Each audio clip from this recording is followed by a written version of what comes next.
기도하겠습니다. 아버지 하나님, 이 시간 종의 말씀을 전하기 원합니다.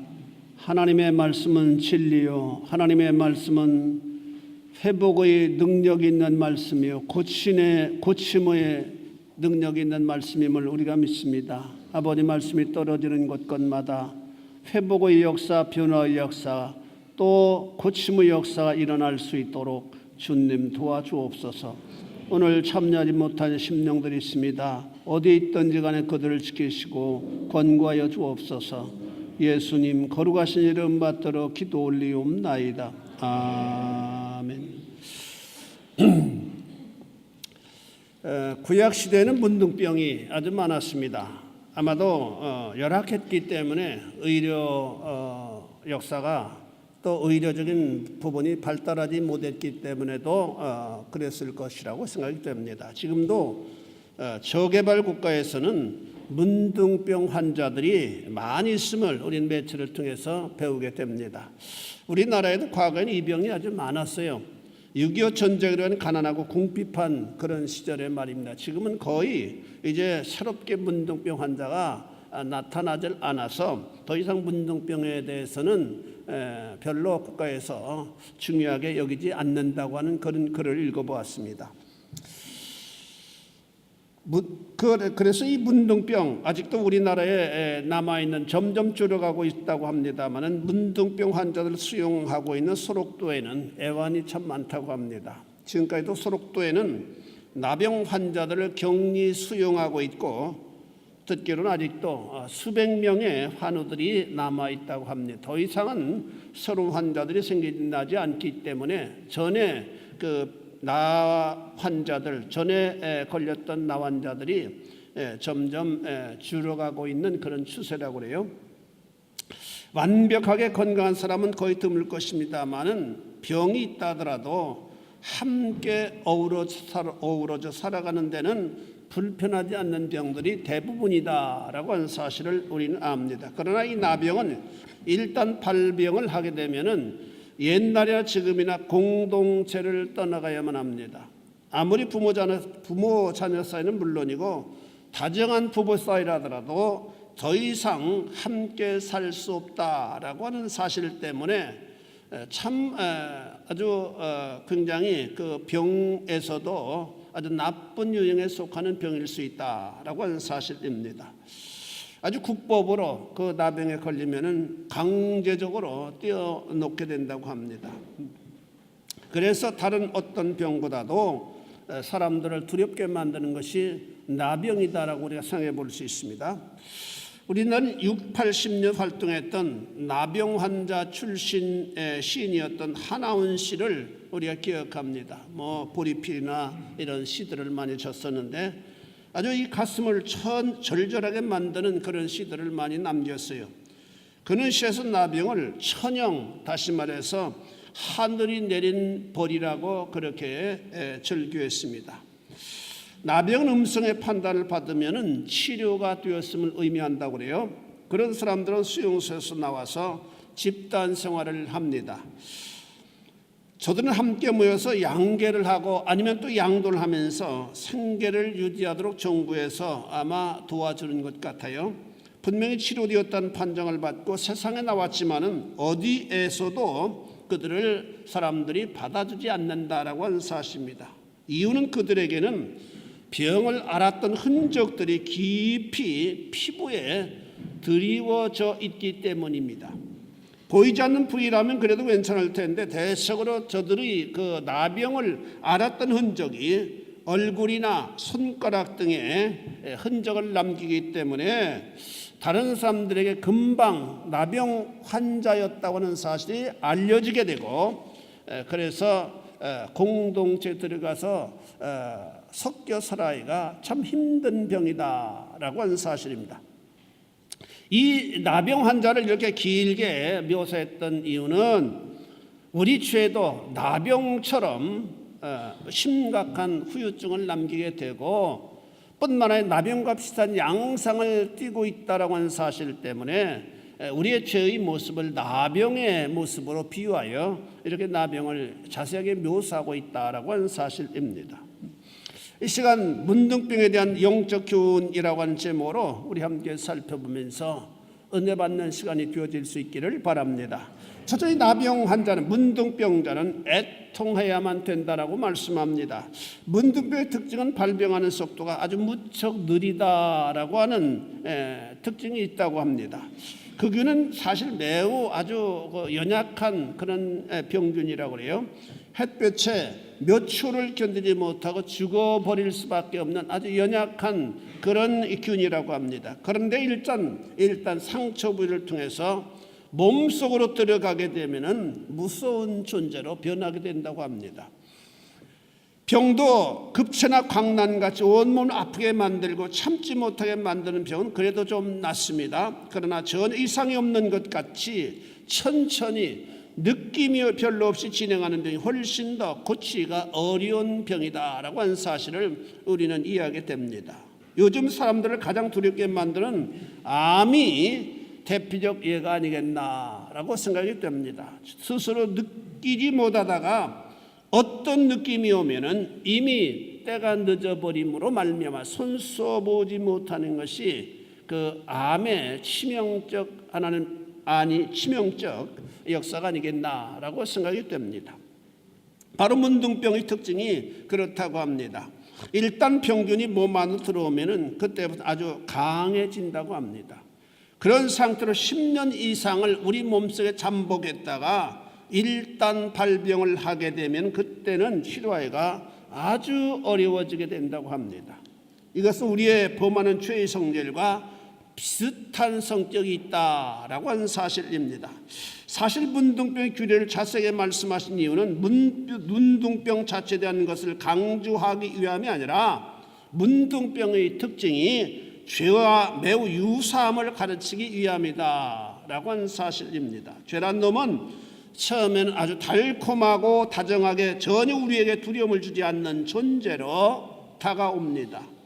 그래서 친하게 지냅니다. 그리고 그 사소한 일들이 반복될 때 점점 그 세력이 커지게 되어진다라고 하는 사실입니다. 그 사실을 알았을 때는 이미 그 세력의 영향권에 깊이 빠져 헤어나오기가 어렵게 만든다라고 하는 사실입니다. 요즘에 사회적 문제가 되고 있는 이 주사 놓는 거 있죠.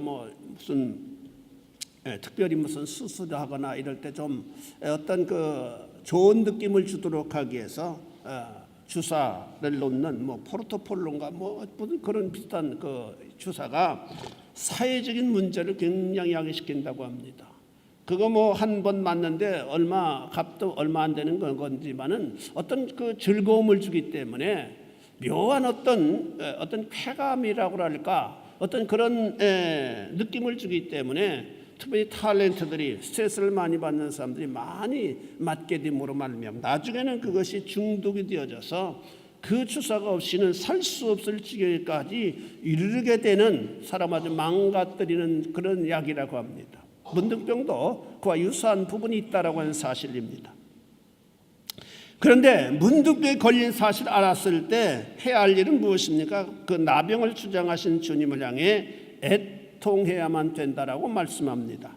다시 말해서 자신의 죄를 깨닫게 된 순간 우리가 해야 할 반응은 죄에 대해서 애통하는 일이다 라고 하는 사실입니다. 가슴을 치미고 탄식하는 일입니다. 누가복음 18장 5절 이하에 주님은 기도에서 말씀하여 주셨습니다. 한 사람은 자신을 의롭다 여기는 바리새인의 기도요 또 한 사람은 자신을 죄인으로 여기는 세리의 기도였다고 말합니다. 자신을 의로운 자라고 여기는 바리새인은 당연히 그가 생각하는 대로 기도했습니다. 난 의롭게 산 사실에 대해서 감사를 드립니다. 나는 토색 불의 간음을 하는 자들과 같지 아니하였고 저 뒤에서 가슴을 치며 애통하며 기도하는 세리와도 같지 아니함을 감사드립니다. 그러나 세리는 감히 눈을 들어 하늘을 우러러보지 못하고 다만 가슴을 치면서 하나님이여 나를 불쌍히 여기옵소서 나는 죄인으로소이다. 그런데 결론은 세리가 의롭다 하심을 받고 성전을 내려갔다라고 말씀합니다. 우리는 영적 판단과 자부심에 대해서 참으로 조심해야만 됩니다. 하나님만이 거룩하신 분이요 그분만이 죄가 없으신 분으로 인생은 언제나 그분의 긍휼하심으로만 은혜를 얻을 수 있기 때문이다 라고 하는 사실입니다. 얼마 전에 요즘도 청문회가 있습니다만 이 청문회를 보면은 참 사람은 거기서 거기구나, 도토리 키재구나라고 하는 사실을 뼈저리게 절감하게 됩니다. 피상적으로 보면은 외피적으로 표피적으로 보면 저 사람 정말로 청결한 삶을, 참으로 윤리나 도덕적으로 탁월한 삶을 살았던 사람 같다라고 여기는 사람들도 청문회에서 올라가 보면은 이 국회의원들은 그 사람의 뒷조사를 다 할 수 있는 권한이 있다고 그래요. 다 빼보면은 별반 보통 사람과 다르지 않는 삶의 길을 걸어갔던 사람들이었구나라고 하는 사실을 우리는 알게 됩니다. 그래서 개망신을 당하고 내려오는 경우가 있잖아요. 거기서 참으로 바르게 산 사람과 바르게 산 사람, 정 하나님 보시기에 흠이 없이 살 수 있는 사람은 이 지구촌에 아무도 없다라고 하는 사실을 우리가 뼈저리게 체험하게 되어진다라고 하는 사실입니다. 기타의 신으로 불린 에릭 클랩턴이라고 하는 1945년생인데 아마 노래를 잘하는 여러분 다 기억하실지 모르겠습니다. 1993년 그가 직접 작곡한 노래 한 곡이 전 세계를 울리면서 미국 최고 음반상인 그래미상을 6개를 휩쓸었습니다. 영국의 작은 마을 리폴리에서 미혼모의 아들로 태어나서 외할머니의 손에 자라면서 어머니에 대한 그리움과 외로움을 음악으로 달랬습니다. 외할머니가 사준 기타를 연주하면서 가수 데뷔의 최고 인기를 누리지만은 그는 늘 고독했습니다. 술과 마약에 빠져 뒷골목을 헤매던 그는 이탈리아에서 로디델라라고 하는 여인을 만나 결혼했고 그들 사이에 코노라고 하는 아이가 태어났습니다. 그는 아들을 위해 술과 마약을 끊겠다고 하나님께 맹세를 했습니다. 하지만 결심은 매번 어그러지고 그 결심대로 이루어지지 않았습니다. 어느 날 콘서트가 끝난 뒤 아내로부터 전화를 받게 되었어요. 여보, 당신이 아이 코노를 데려갔나요? 창가에 있었는데 보이지 않습니다. 나중에 알아보니까 어린 코노는 창가에 놀다가 55층 아파트에서 그냥 추락해버리고 말았습니다. 아마 그 베란다 창가가 좀 넓었기 때문에 아이가 그래 빠져나갈 수 있었던 그런 아마 넓이였었던 것 같습니다. 에릭은 아들의 죽음이 하나님과 약속을 지키지 못한 탓이라면서 몹시 괴로워했습니다. 그 뒤 그는 아들에 대한 그림을 담아 천국에서 흘리는 눈물이라고 하는 노래를 작곡했습니다. 천국에서 만나도 너는 아빠를 알아볼 수 있겠니? 천국에서 너는 예전 모습을 하고 있을까? 아빠는 마음을 단단히 먹고 열심히 살아야 한다. 아빠는 천국에 머무를 수 없으니까 아빠는 안단다. 천국에는 더 이상 눈물이 없으리라고 하는 것을. 지금 에릭은 아들의 죽음을 기리며 카리브의 앤티카라고 하는 작은 섬에 700만 불을 들여서 마약 중독 치료센터를 짓고 그들을 손수 돌보는 그런 사역을 하고 있다고 합니다. 그는 아들로 인해 그가 그토록 두려워했던 외로움에서 비로소 벗어나게 되었다라고 하는 사실입니다. 그는 아들의 죽음을 통해서 하나님을 발견했다라고 하는 고백입니다. 두 번째로 문둥병자는 자신을 낮추어야만 했습니다. 본문 45절에 보니까 문둥병 환자는 옷을 찢고 머리털을 풀며 잇입술을 가리고 외치기를 부정하다 부정하다 부정하다 할 것이요 병 있는 날 동안 늘 부정할 것이라 라고 말씀합니다. 부정한 자는 하나님 앞에 나오지 못한다고 말씀하며 성전에도 들어올 수가 없도록 되어 있어요. 그래서 부정한 자들은 그 부정함이 끝날 때까지 또는 부정함이 정하다라고 하는 제사장의 선언을 받을 때까지 진 밖에 머물러 있어야만 했습니다. 진 밖이라고 하는 것은 사람들의 공동체를 떠나는 것을 의미합니다. 진 밖에 머물러 가신 이유는 이웃에게 전염시키지 않도록 하기 위함입니다. 죄라고 하는 특성은 이웃에게 전염시키는 특성이 매우 강렬합니다. 그럼 우린 아예 죄를 저지를 수 있는 환경이나 분위기를 떠나야만 된다라고 하는 사실입니다. 영적으로 범죄한 인생, 하나님 앞에 부정한 존재입니다. 그래서 그 죄를 씻지 않은 것은 하나님의 전에 나아갈 수 없습니다. 그러므로 부정하다 판단을 받은 사람은 제사장에 의해서 정하다는 판정을 받기까지는 계속적으로 진 밖에 머물면서 자신을 주님께서 불쌍히 여겨주시도록 겸비한 길을 걸어가야만 된다라고 말씀합니다. 부정하다고 하는 판단을 받은 인생, 하나님 앞에 거만하게 처신한다거나 자신을 수높이는 자세는 불쌍히 여김을 받지 못하는 행동이 된다라고 하는 말씀입니다. 문득병 환자가 옷을 찢고 머리털을 풀며 윗입술을 가리고 외치를 부정하다 부정하다 부정한다고 하는 것은 어려운 일입니다. 그것은 제사장의 판단을 겸손 수용하지 않으면 안 되는 일이었기 때문입니다. 죄 문제는 누가 알기 어려운 일입니다. 본인만이 아는 경우가 많습니다. 이런 이유로 죄를 범한 사람들이 담대하고 두려워하지 않습니다. 그러나 이런 사람들에게는 소망이 없습니다. 우리가 텔레비전을 가끔 봅니다만 잘못하고 붙잡힌 사람들은 하나같이 잘못했습니다. 그렇게 고백한 사람 한 사람도 없어요. 안 했습니다. 모르는 일입니다. 그러다가 나중에는 다 탄로가 나죠. 왕상 21장 17절에 보니까 아방은 아내의 계략으로 포도원 주인 나봇이 죽었다고는 전가를 받고, 그 스토리는 그렇습니다. 그 나봇이 바로 왕궁 옆에 포도원을 가지고 있는데 아하방은 그 포도원을 사면은 그 남새밭으로, 다시 말해서 그 싱싱한 채소를 인살라로 해서 먹을 수 있는 그런 채소를 경작할 수 있겠다라고 생각을 가지고 그 밭을 나에게 팔라고 했습니다. 그랬더니 나봇은 팔 수 없습니다. 이 밭은 조상 대대로 우리가 경작해 온 밭입니다.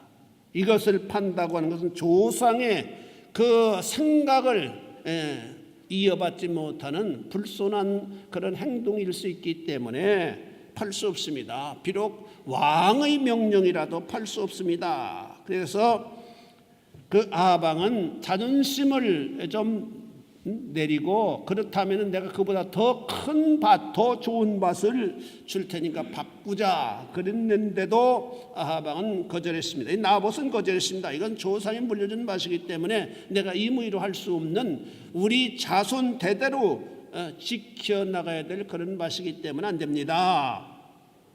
그랬더니 그래서 막 시무룩하게 있는데, 그 시무룩해 있는 모습을 악한 아내 그 아합이 보았습니다. 그래서 왜 왕이여 왜 이렇게 시무룩하십니까? 그랬더니 저 나봇의 밭을 내가 좀 더 취하고 싶은데 그것을 우리가 있으면은 아주 거기다 싱싱한 채소를 경작해서 우리가 끼마다 그 채소를 먹고 우리가 그렇다면 얼마나 건강을 우리가 도모할 수 있겠느냐. 그런데 아무리 유혹을 하더라도, 아무리 저해도 그 나봇이 조상 운운하면서 그 밭을 팔거나 또 바꾸지 않는 그런 고집스러운 상황 때문에 내가 낙심돼서 이렇게 우울하고 있습니다. 그랬더니 그 아내가 그렇게 얘기했습니다. 왕이여, 당시 진정 이스라엘 왕입니까? 그까지 조그만 밭 하나, 왕궁 옆에 붙은 밭 하나를 취하지 못하는 그런 사람이 어떻게 이스라엘 왕이라고 말할 수 있습니까? 조금만 기다리십시오. 내가 그 밭을 빼앗아 버릴 테니까 왕은 전혀 심려 거두시기를 바랍니다. 그렇게 가가지고 그 아내가 이세벨, 그 악한 부인이 몇 사람에게 그렇게 거짓 증거를 하겠습니다. 이 사람이 나봇이 하나님의 율법을 우습게 여겼다, 하나님의 율법을 거역했다, 망령되게 행동했다라고 거짓 증인을 하게 만들고 나봇을 돌에 맞아서 죽게 만들어 버렸습니다. 그리고 나봇이 죽자마자 그 밭을 그냥 아방의 소유로 돌려버렸습니다. 이런 모든 일련의 사건을 주도 면밀하게 바라보신 하나님은 엘리야 선지자를 보내서 통렬하게 그 아내를 책망했습니다. 그러면서 아방에게 말했습니다. 내가 네 아내에게 미혹되어 악을 행하였으니 재앙을 내려 내게 속한 자들을 다 멸망시켜 버리겠다고 말씀하셨습니다. 이 말을 들은 아방은 즉각 즉각적인 반응을 보였습니다. 왕상 21장 27절에 보니까 아합이 이 모든 말씀을 들을 때 그 옷을 찢고 굵은 배로 몸을 동이고 금식하고 굵은 배에 누우며 행보도 천천히 했다라고 말씀합니다. 그때 하나님 엘리야에게 말씀하셨습니다. 아합이 내 앞에서 겸비함을 보느냐? 하나님은 아합을 멸하시려는 계획을 수정하시고 그 아들 때 그 집에 재앙을 내리시겠다고 재앙을 연기해 버리셨습니다. 죄를 깨달아 아파하고 겸비함을 보이는 이런 주님을 기쁘시게 하는 아름다운 행위 아닐 수 없다라고 하는 사실입니다. 세 번째로 문둥병자는 제사장에게 즉시 고백해야만 됩니다. 고해야만 합니다. 본문 9절에 보니까 사람에게 문둥병이 들었거든 그를 제사장에게 데려갈 것이요 제사장은 진찰할지니라고 말씀합니다. 문둥병이라고 하는 부정한 병이 걸렸으면 알았을 때 지체 없이 그 병이 문둥병인지 아니 단순한 피부병인지를 파악할 수 있는 제사장에게로 가서 자신의 병을 진단받아야만 된다라고 하는 말씀입니다. 그래야 제사장으로부터 진찰을 받고 해결책을 얻게 됩니다. 그렇습니다. 이것은 우리가 죄를 지었을 때 숨기면 안 된다라고 하는 가르침입니다. 숨기는 자는 죄에서 자유로울 수 없기 때문입니다. 죄를 해결할 수 있는 유일한 방법은 주님께 자신의 지은 죄를 고백하는 일밖에 없다. 그 외에 다른 방법도 해결책이 아니에요. 그래서 요한일서 9절에도 우리가 우리 죄를 자백하면 저는 미쁘시고 의로우사 우리 죄를 사하시며 모든 불의에서 우리를 깨끗게 하신다고 약속하고 있습니다.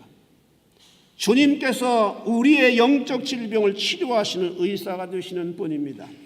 이유는 우리의 죄를 대신 담당하여 주신 분이시기 때문입니다. 로마서 5장 8절 우리가 잘 아는 말씀입니다. 우리가 아직 죄인 되었을 때 우리가 여전히 죄를 짓고 살아가고 있는 어간에 있을 때 그리스도께서 우리를 위해 죽으심으로 하나님께서 우리에 대한 자기의 사랑을 확증하셨다고 말씀합니다.